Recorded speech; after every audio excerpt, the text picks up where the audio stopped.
Good morning my students, કેમ છો બધા? મજામાં? ચલો, આપણે પાંચમો પાઠ શરૂ કરી દીધો છે. હજી ઘણાનું પીડીએફ વર્ક મને નથી મળ્યું, તો પ્લીઝ મને પીડીએફ વર્ક મોકલી આપો. જેટલું પીડીએફ વર્ક કરશો એટલું તમારા માટે સારું છે, બરાબર? પાંચમા પાઠમાં આપણે મેન્ડેલિફનું આવર્ત કોષ્ટક જોયું અને આધુનિક આવર્ત કોષ્ટક જોયું, બરાબર? એ બંને વસ્તુ આપણે જોઈ લીધી. સાથે સાથે આપણે ઇલેક્ટ્રોનની કેવી રીતની ગોઠવણી થાય છે કક્ષામાં, એનું સૂત્ર શું છે? 2n², જે આપણે ગઈ વખતે જોયું. અને ચારેય કક્ષકોમાં કેવી રીતના ઇલેક્ટ્રોનની સમાવેશ ક્ષમતા થઈ એ પણ આપણે જોઈ, બરાબર? હવે તમારે આધુનિક આવર્ત કોષ્ટકમાં જે વલણ છે એ પાર્ટ, એટલો જે ટોપિક છે એ તમારો કેન્સલ કરવામાં આવે છે, બરાબર? પણ એની અંદર સંયોજકતા, પરમાણ્વીય કદ, ધાત્વીય અને અધાત્વીય ગુણધર્મો અને વિદ્યુત ઋણતા, આટલી વસ્તુ છે એ કેન્સલ કરી છે કે નહીં એવું કંઈ આમાં સજેશન આપ્યું નથી. એટલે આપણે એ વસ્તુ તો કરવાની છે, કારણ કે આ જ વસ્તુ બધી આપણે ત્રીજા પાઠમાં ભણી જ ગયા છીએ, બરાબર? ત્રીજા પાઠમાં આપણે ધાતુ અધાતુ કેવી રીતે બન્યા એ આપણે જોઈ ગયા છે. આની અંદર જે ટોપિક આપ્યા છે ચોપડીમાં, એમાં ધાતુ અધાતુ વાળો જે ગુણધર્મ અને વિદ્યુત ઋણતા વાળો જે ગુણધર્મ વાળું જે છે ટોપિક, એ છેલ્લે આપ્યા છે. પહેલું સંયોજકતા અને પરમાણ્વીય કદ આપ્યા છે. પણ આપણે સૌથી પહેલા જો ધાતુ અધાતુ વાળું સમજશું તો જ આપણને આગળની વસ્તુ સમજાશે. તો એની માટે સૌપ્રથમ આપણે આ ધાતુ અધાતુ વાળા ગુણધર્મની વાત કરી લઈએ. ગઈકાલે તમને 1 થી 18 તત્વોની નામ, સંજ્ઞા, ઇલેક્ટ્રોન રચના અને એની સાથે એની સંયોજકતા કેવી રીતે આવી એ તમને મેં સમજાવ્યું હતું, બરાબર? તો એ બધાએ લખ્યું હશે. ઘણા બધાના હોમવર્ક આવ્યા, એની અંદર લખેલું છે, પણ હજી ઘણા બધા એવા છે જેને મારે રોજ ફોન કરવો પડે છે. તો પ્લીઝ મારે ફોન ન કરવો પડે એનું તમે ધ્યાન રાખો, કારણ કે ફોન હું કરું અને તમે વર્ક કરો તો એનો કોઈ અર્થ નથી. તમે જાતે જ સમજીને વર્ક કરશો તો વધારે સારું પડશે, બરાબર? તો સૌથી પહેલા આપણે જોઈએ, તત્વોની ગોઠવણી કરી 63 તત્વો ગોઠવાઈ ગયા, બરાબર? મેન્ડેલિફે ગોઠવી નાખ્યા. બાકીના જે તત્વો છે એની જગ્યા ખાલી રાખી અને એણે એમ કીધું કે તેના પરમાણ્વીય કદ, પરમાણ્વીય દળ અને તેના રાસાયણિક ગુણધર્મો જે છે તેની ઉપરથી, તેની પેટર્ન ઉપરથી, પેટર્નને ગુજરાતીમાં ભાત કહેવાય, બરાબર? તો એ પેટર્ન ઉપરથી નક્કી કરવામાં આવ્યું કે એ જે છે તત્વ તેને કયા ખાનામાં મૂકવો. જેમ કે ગેલિયમ જે છે એ ગેલિયમને એલ્યુમિનિયમ જેવા ગુણધર્મો ધરાવતું હોવાથી ગેલિયમને ક્યાં આગળ મૂક્યું? એલ્યુમિનિયમની નજીક મૂક્યું. એટલે 31 નંબરનું તત્વ ગેલિયમ મૂક્યું અને 13 નંબરનું તત્વ એલ્યુમિનિયમ છે. પણ કોષ્ટકની અંદર જુઓ તો એલ્યુમિનિયમની નીચે જ તરત એક જગ્યા ખાલી હતી. એ તત્વ કયું મૂકવામાં આવે? જે એલ્યુમિનિયમના ગુણધર્મને મળતું આવતું હોય. તેવું મળતું આવતું કયું તત્વ છે? તો કે ગેલિયમ છે, બરાબર? એટલા માટે ગેલિયમ તત્વ 31 નંબરનું આવ્યું અને તે ક્યાં છે? એલ્યુમિનિયમની બરાબર નીચે. તો આવી રીતના જે બે તત્વો એકબીજાની નીચે આજુબાજુ જે હોય છે તે કઈ રીતના હોય છે કે એ લોકોના ગુણધર્મોમાં થોડી ઘણી સામ્યતા હોવી જોઈએ, બરાબર? તો એ સામ્યતા કઈ રીતે ખબર પડે કે એ કોણ છે? ધાતુ છે, અધાતુ છે? એની ઉપરથી જ એના ગુણધર્મો ખબર પડવાની છે. પહેલા તો એમ ખબર પડવી પડે ધાતુ કોણ, અધાતુ કોણ અને અર્ધધાતુ કોણ, બરાબર? આપણે ત્રીજો પાઠ જ્યારે શરૂ કર્યો ત્યારે આપણે આની ચર્ચા કરી લીધેલી હતી. તેમ છતાંય આપણે ફરી એકવાર આની ચર્ચા કરી લઈએ. ફરીવાર તમને હું કક્ષકો વિશેની માહિતી આપી દઉં. પહેલી કક્ષક જેનું નામ M છે, સોરી K છે, K, L, M અને N, બરાબર? એનું નામ K છે. એની અંદર 2 ઇલેક્ટ્રોન સમાવવાની ક્ષમતા છે.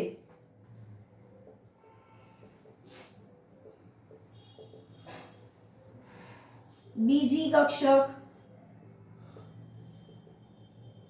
L નામ છે. બીજી કક્ષકનું નામ શું છે એવું પણ પૂછાયો. L નામ છે. કેટલા ઇલેક્ટ્રોન સમાય છે? 8 ઇલેક્ટ્રોન. આ કેવી રીતે સમાય એનું સૂત્ર મેં ગઈકાલના વિડીયોમાં કરાયું હતું, એટલે તમારે ગઈકાલનો વિડીયો જોવો પડે. બરાબર. ત્રીજી કક્ષક નું નામ M છે, એની અંદર 18 ઇલેક્ટ્રોન સમાઈ શકે. ચોથી કક્ષક નું નામ N છે, એમાં 32 ઇલેક્ટ્રોન સમાઈ શકે. આટલું મગજમાં બેસાડી દેવાનું, પછી જ આપણે આગળની વસ્તુ કરી શકીશું. કેમ રિપીટ કર્યું? કારણ કે ધાતુ, અધાતુ અને અર્ધધાતુનું જે વર્ગીકરણ આપણે કરવાનું છે તે આની ઉપરથી કરવાનું થશે. બરાબર. તો આ તમને કક્ષકોમાં કેટલા ઇલેક્ટ્રોન સમાય એ ખબર પડી ગઈ. ઓકે. હવે આપણે આગળ જોઈએ.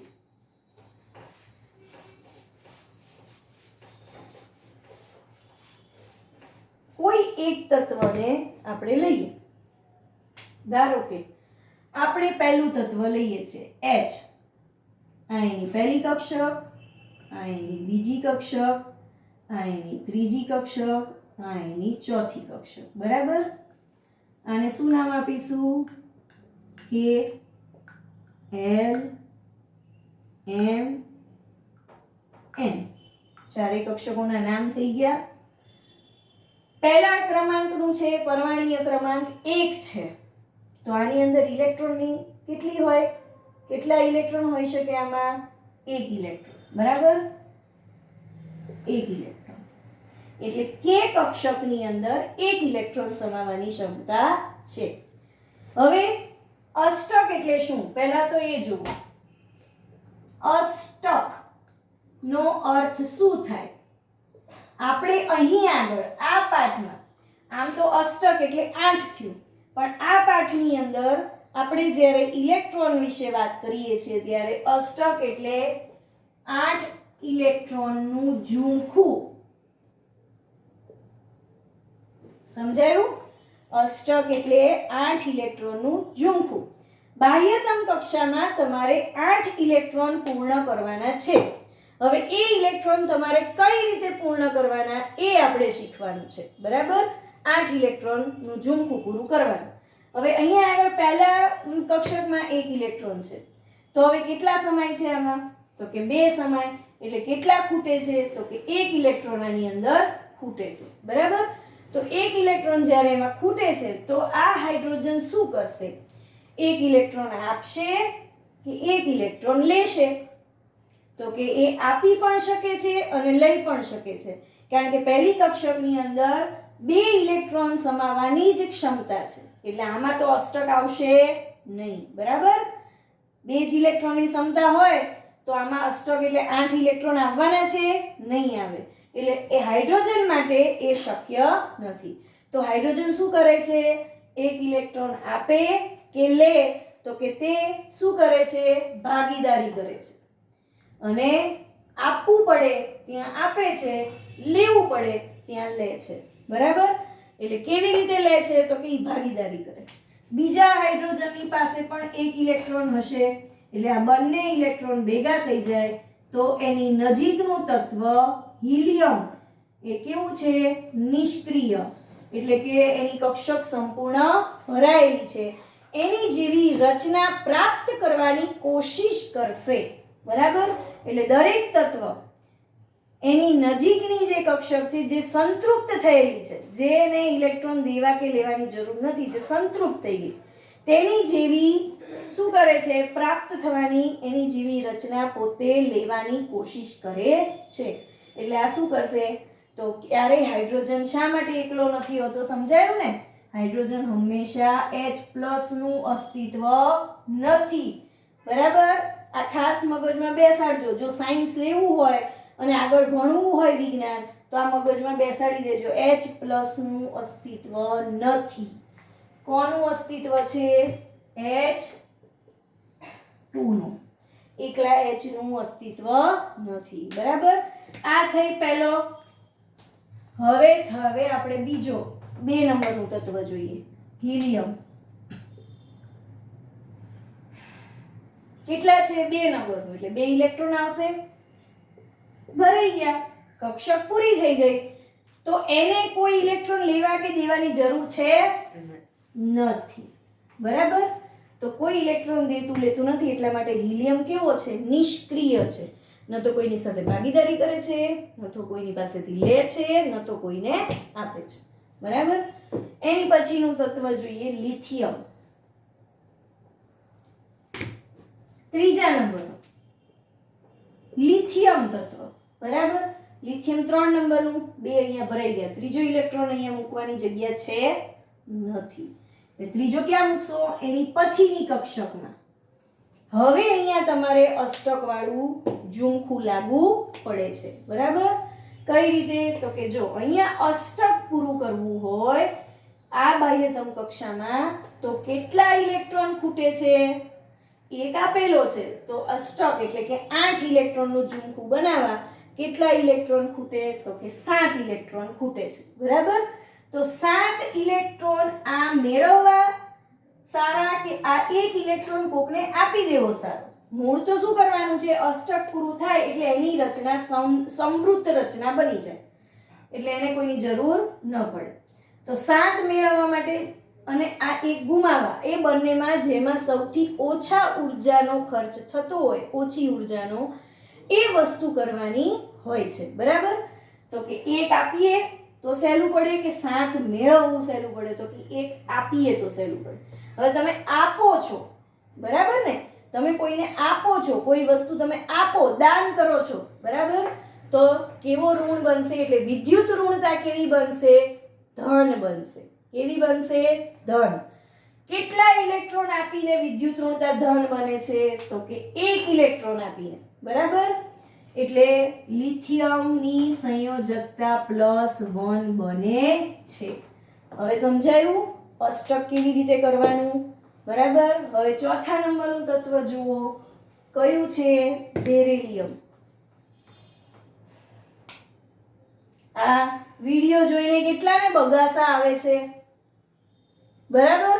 આ કેમિસ્ટ્રી છે એટલે બધાને મોટા ભાગે બગાસા જ આવે છે, પણ આ જે સમજી ગયું ને એને દુનિયાની કોઈ તાકાત આગળ વધતા નહીં રોકી શકે. કારણ કે આ પાયો છે વિજ્ઞાનનો. એટલે મને ખબર છે ઘણા આમાંથી હું જોઉં છું કે ઘણા લોકો આમાંથી આ વિડીયો જોઈને બગાસા ખાય છે. બરાબર? મને ખબર છે. એટલે મહેરબાની કરીને બગાસા ખાવાનું બંધ કરી અને રસ લઈ અને આ વિડીયો જુઓ. આમાં જ ઉદ્ધાર છે આપણો. બરાબર? બેરિલિયમ. તમને બધાને ખબર છે, મને ઓળખો છે ત્યારથી, કે મારે કેટલી આંખો છે? 6 આંખો છે. 2 આ, 2 પાછળ અને 2 અહીંયા. એટલે મને બાજુ બાજુ આગળ પાછળ બધાની ખબર હોય છે. બરાબર? એટલે મને ખબર છે કે વિડીયો તમે કેવી રીતે જુઓ છો, પણ આ 10મામાં આપણે પાસ થવું હોય ને તો આ કરવું પડે. કરવું પડે. એટલે અહીંયા કેટલા ઇલેક્ટ્રોન આવશે? 4 નંબરનું, એટલે 2 આવી ગયા. બરાબર? તો અષ્ટક પાછું પૂરું કરો. કેટલા ખૂટે? 6. બરાબર ને? 2 છે 6, તો શું કરશો? 2 પાછા આપશો. 6 લેવા કરતા 2 દેવા હારા ને? તો શું આવશે? બેરિલિયમના +2. બરાબર? એની પછી બોરોન.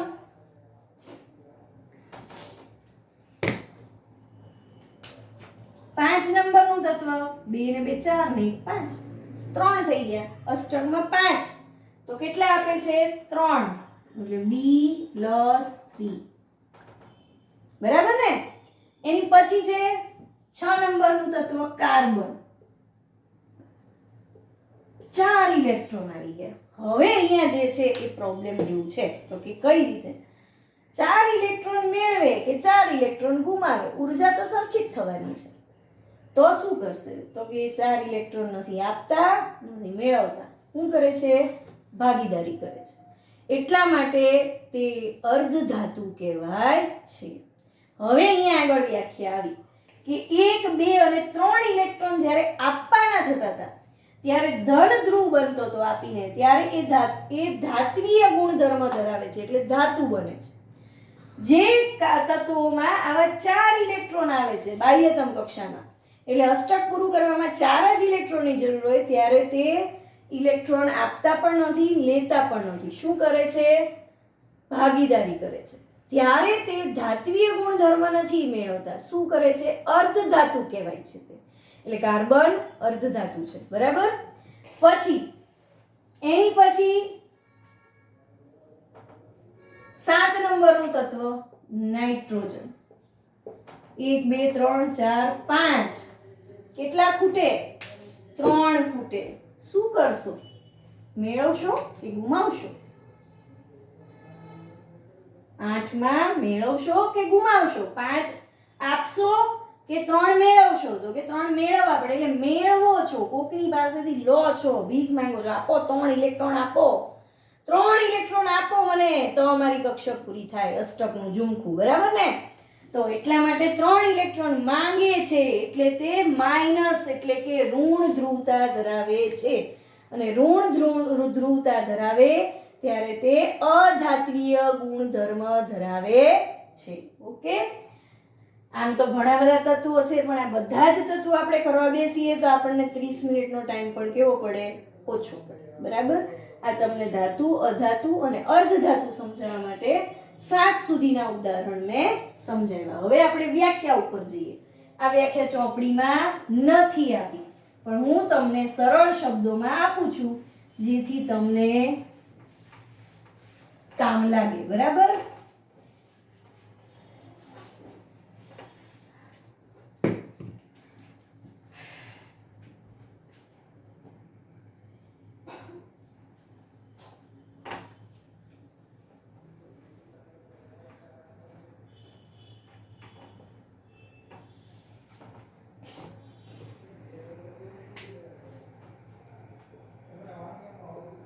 જે તત્વ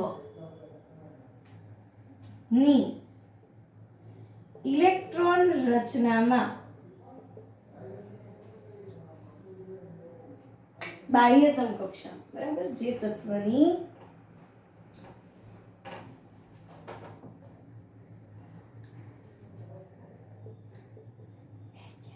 બાહ્યતમ કક્ષામાં 1 2 કે 3 ઇલેક્ટ્રોન આવેલા હોય ત્યારે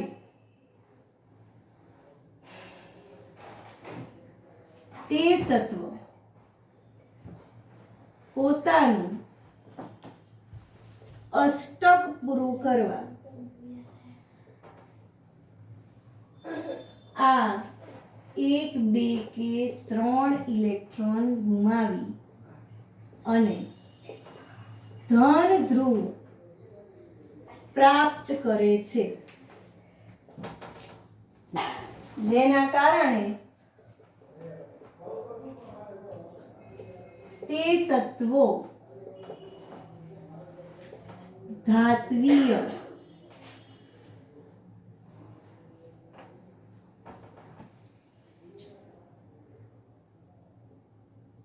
ગુણધર્મ મેળવે છે. એટલે કે તે ધાતુનો ગુણધર્મ મેળવે છે, એટલે તેઓ ધાતુ કહેવાય છે. બરાબર. આ વ્યાખ્યા લખી લો. પછી આપણે અધાતુની અને અર્ધધાતુની વ્યાખ્યા મેળવશું. બરાબર.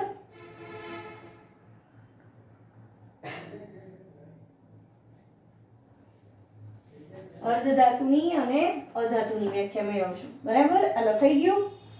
ચલો લખ. જે તત્વની બાહ્યતમ કક્ષામાં 1 2 3 ની બદલે કેટલા? 4 ઇલેક્ટ્રોન. પેલા આપણે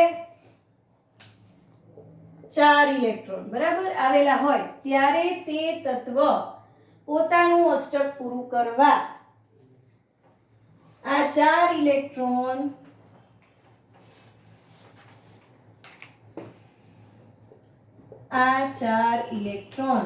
ની ભાગીદારી કરે છે અને અર્ધધાતુ નો ગુણધર્મ મેળવે છે. બરાબર. અષ્ટક પૂરું કરવું હોય તો 4 આપે કે 4 મેળવે, શું થાય? સરખી જ ઉર્જાનો વ્યય થાય. એટલા માટે એ શું કરે છે? 4 ઇલેક્ટ્રોનની ભાગીદારી કરે છે, જેથી એ કેવા બને છે? અર્ધધાતુ બને છે. બરાબર. હવે 4 ઇલેક્ટ્રોન થઈ ગયું. હવે એની પછી જે તત્વની બાહ્યતમ કક્ષામાં 5, 6 કે 7 5, 6 કે 7 ઇલેક્ટ્રોન આવેલા હોય ત્યારે તે તત્વ પોતાનું અષ્ટક પૂરું કરવા આ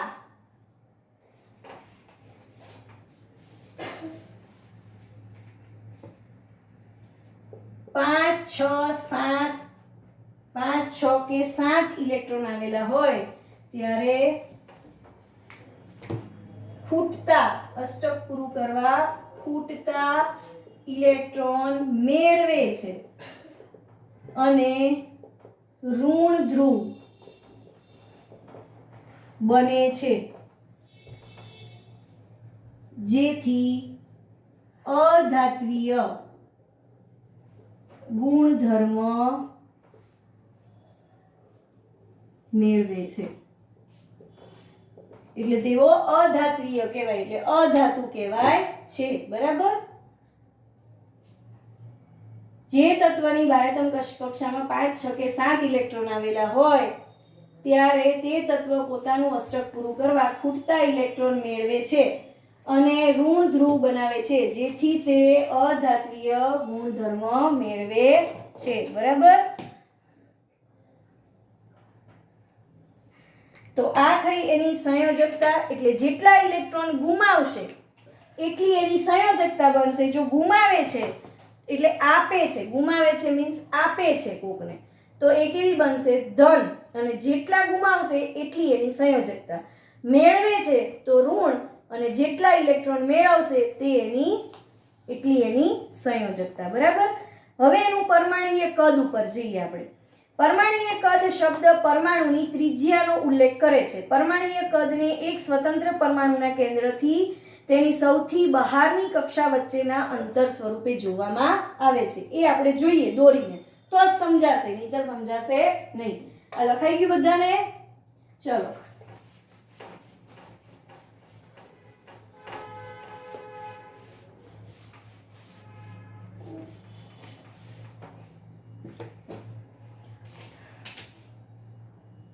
ઓક્સિજનનું તત્વ જોઈએ આપણે. બરાબર. પહેલી કક્ષક, બીજી કક્ષક, ત્રીજી કક્ષક, ચોથી કક્ષક. કેટલું છે? 8 નંબરનું તત્વ છે. 1, 2, 3, 4, 5 અને 6.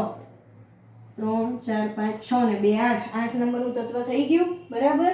તો એમ કે છે પરમાણુય ત્રિજ્યા એટલે શું? તો તમે વર્તુળ ભણી ગયા છો નાનપણથી, 5મા ધોરણથી તમે વર્તુળ ભણતા આવ્યા છો. બરાબર. અને વર્તુળના કેન્દ્રથી વર્તુળના કોઈ પણ બિંદુ સાથે જોડતો રેખાખંડ એ એની ત્રિજ્યા કહેવાય. આપણને ખબર છે. આમાં એવું છે, આ પરમાણુના કેન્દ્રથી એની બાહ્યતમ કક્ષા જે છે તે છે તેની પરમાણુય ત્રિજ્યા. પરમાણુના કેન્દ્રથી તેની બાહ્યતમ કક્ષા એટલે છેલ્લી કક્ષકમાં આવેલા ઇલેક્ટ્રોન સુધીનું અંતર એ એની પરમાણુય ત્રિજ્યા થાય છે, જેને પિકોમીટર વડે આપણે એકમ પિકોમીટર છે જેની વડે આપણે એને માપીએ છીએ. બરાબર. હાઇડ્રોજનની પરમાણુય ત્રિજ્યા 37 pm એટલે પિકોમીટર છે. હાઇડ્રોજનની કેવી રીતે ગણાશે?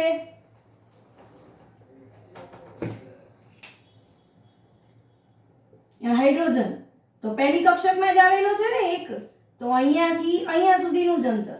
હવે ધારો કે અહીંયા આગળ હું સોડિયમ લખું છું એટલે કેટલા નંબરનું તત્વ? 11 નંબરનું તત્વ. એટલે 1, 2, અહીંયા 8 અને અહીંયા 8 ને 2 10 અને 1 11. બરાબર. તો આની પરમાણુય ત્રિજ્યા અહીંયા કેન્દ્રથી અહીંયા સુધીનું અંતર થશે. એમ દરેક તત્વની પરમાણુય ત્રિજ્યા એના કેન્દ્રથી તેની બાહ્યતમ કક્ષામાં આવેલા ઇલેક્ટ્રોન સુધીનું અંતર એ એની પરમાણ્વીય ત્રિજ્યા છે અને પરમાણ્વીય ત્રિજ્યાને પિકોમીટર વડે માપવામાં આવે છે. બરાબર.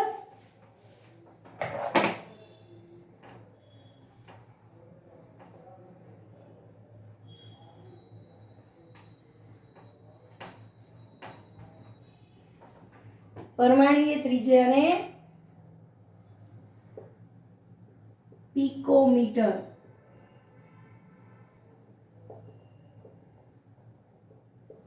વડે માપવામાં આવે છે. હાઇડ્રોજનની કેટલી છે? 37 pm. p નાનો અને m પણ નાનો. બરાબર. આ પ્રમાણે દરેકની પરમાણ્વીય ત્રિજ્યા ગણવી પડે આપણે. બરાબર. હવે પરમાણુ ડાબીથી જમણી તરફ તમે જાઓ ત્યારે પરમાણ્વીય ત્રિજ્યા ઘટે છે. ઘટે ને ડાબીથી જમણી તરફ જાઓ. બાહ્યતમ કક્ષા જેમ જેમ ઓછી થતી જશે એમ એમ ઘટશે. બાહ્યતમ કક્ષા વધતી જશે તો વધશે. બરાબર. એના કારણે કેન્દ્રીય વીજભાર વધવાની સાથે ઇલેક્ટ્રોન કેન્દ્ર તરફ ખેંચાવાનું વલણ ધરાવે, જેને કારણે તેનું પરમાણુનું કદ ઘટે છે. બરાબર. અહીંયા તમને પ્રવૃત્તિમાં કેટલાય તત્વોની પરમાણ્વીય ત્રિજ્યા આપેલી છે તો તમારે લખવાની છે. બરાબર. આજના હોમવર્કમાં પ્રવૃત્તિ 5.7 5.8 બંને લખવાની છે 5-5 વાર. બરાબર. એટલે જે તત્વો આપ્યા છે એ તત્વોની પરમાણ્વીય ત્રિજ્યા તમારે 5-5 વાર લખવાની છે. સમૂહમાં ઉપરથી નીચે તરફ તમે જાઓ છો ત્યારે તેનું પરમાણ્વીય કદ વધે. એવું એટલા માટે થાય છે કે સમૂહમાં નીચે તરફ જવા નવી કક્ષાઓ ઉમેરાય છે. એનાથી કેન્દ્ર તથા સૌથી બહારની કક્ષા વચ્ચેનું અંતર વધે છે. તેથી જ કેન્દ્રીય વીજભાર વધવા છતાં પરમાણ્વીય કદ વધી જાય છે. બરાબર. કક્ષાનું બહારની કક્ષા જેમ જેમ વધતી જશે એમ એમ બંને વચ્ચેનું અંતર વધતું જાય ને. હાઇડ્રોજનમાં પહેલી જ કક્ષા હતી એટલે એનું અંતર ઓછું હતું. પછી એની પછી બીજી કક્ષામાં ધારો કે 3 નંબરનું લિથિયમ તત્વ છે તો બીજી કક્ષામાં આવ્યું ને એનો બાહ્યતમ કક્ષા તો કેન્દ્રથી બીજી કક્ષા સુધીનું અંતર. ત્રીજી કક્ષામાં કોઈનો ઇલેક્ટ્રોન હોય કોઈ તત્વનો તો કેન્દ્રથી ત્રીજી સુધીનું અંતર. કોઈનો ઇલેક્ટ્રોન ચોથી કક્ષા સુધીનો હોય તો કેન્દ્રથી ચોથું. એટલે એનું જેમ ત્રિજ્યા વધતી જશે એમ એનું કદ પણ વધી જાય છે. બરાબર. અને ધાત્વીય અધાત્વીય ગુણધર્મ આપણે જોઈ લીધા. બરાબર. સોડિયમ અને મેગ્નેશિયમ જેવી ધાતુ આવર્ત કોષ્ટકમાં ડાબી બાજુ, સલ્ફર અને ક્લોરીન જેવી અધાતુને આપણે આવર્ત કોષ્ટકમાં જમણી બાજુ રાખી છે. મધ્યમાં આપણે સિલિકોન જેવી અર્ધધાતુ જેને આપણે ઉપધાતુ પણ કહીએ છીએ. અર્ધધાતુને ઉપધાતુ પણ કહેવાય. ધાતુ અને અધાતુ બંનેના કેટલાક ગુણધર્મ ધરાવતી હોય એ છે ઉપધાતુ એટલે કે અર્ધાતુ. ધાતુના પણ ગુણધર્મ હોય અને અધાતુના ગુણધર્મ હોય છે. બરાબર. વાંકી ચૂકી રેખા ધાતુને અધાતુથી અલગ કરે છે આવર્ત કોષ્ટકમાં. બરાબર. Boron, silicon, germanium, arsenic, antimony, tellurium અને પોલેનિયમ મધ્યવર્તી ગુણધર્મો ધરાવે છે. મધ્યવર્તી એટલે તે કેવી છે? ઉપધાતુ અથવા તો અર્ધધાતુ એટલે કે ધાતુના પણ ગુણધર્મ ધરાવે અને અધાતુના ગુણધર્મ ધરાવે છે. આવર્તમાં જેમ સંયોજકતા કક્ષાના ઇલેક્ટ્રોન પર કાર્ય કરતો હોય અસરકારક કેન્દ્રીય વીજભાર વધે એમ ઇલેક્ટ્રોન ગુમાવવાની વૃત્તિ ઘટે છે. નીચે તરફ જઈએ એટલે સંયોજકતા ઇલેક્ટ્રોન દ્વારા અનુભવાતો અસરકારક કેન્દ્રીય વીજભાર ઘટે અને બહારના ઇલેક્ટ્રોનથી કેન્દ્રીય વીજભાર વધે છે અને સહેલાઈથી દૂર થઈ શકે છે. આ બધું આપણે સમજી ગયા. બરાબર. અધાતુઓ વિદ્યુત ઋણ હોય છે. ઇલેક્ટ્રોન મેળવીને બંધ બનાવવાની વૃત્તિ ધરાવે છે. બરાબર. વિદ્યુત ઋણતામાં વલણ દર્શાવ્યા પ્રમાણે અધાતુઓ આવર્ત કોષ્ટકમાં જમણી તરફ ઉપરની બાજુ રહેલી છે અને આ વલણ આપણને તત્વો દ્વારા બનતા ઓક્સાઇડના સ્વભાવ વિશે અનુમાન કરવામાં પણ મદદરૂપ થાય છે. કારણ કે તમે જાણો છો કે સામાન્ય રીતે ધાતુઓના ઓક્સાઇડ બેઝિક અને અધાતુના ઓક્સાઇડ એસિડિક હોય છે. હવે ધાતુના ઓક્સાઇડ અને અધાતુના ઓક્સાઇડ એટલે શું? તો કે ધાતુ કઈ કઈ છે? તો કે ધાતુ જુઓ તો મેગ્નેશિયમ, ઝિંક, બરાબર, કેલ્શિયમ આ બધી ધાતુ છે. એના ઓક્સાઇડ એટલે એની સાથે ઓક્સિજનને સંયોજાઈ દો. આ એના ઓક્સાઇડ થયા. હવે અધાતુના ઓક્સાઇડ એટલે શું? તો કે અધાતુ કોણ કોણ છે? પહેલા તો ઈ જુઓ આપણે, કઈ કઈ છે અધાતુઓ, બરાબર? ક્લોરીન, સલ્ફર, તો એના SO2 ClO, બરાબર? આ બધા જે છે ઈ એના શું છે? અધાતુના ઓક્સાઇડ. તો એ બધા આના બંનેના ગુણધર્મો કેવા છે? અલગ અલગ છે, બરાબર? તો આ સાથે જ આપણો આ પાઠ જે છે એ પૂર્ણ થાય છે. પાંચમો પાઠ પૂરો થયો. એમ ધાતુઓના ઓક્સાઇડ બેઝિક ગુણધર્મ ધરાવે અને અધાતુના એસિડિક ગુણધર્મ ધરાવે, બરાબર? તો આ સાથે આપણો આ પાઠ પૂરો થાય છે. હવે આપણે નેક્સ્ટ પાઠ શરૂ કરશું 13મો. ઓકે, તો ત્યાં સુધી till then stay home, stay safe. Thank you.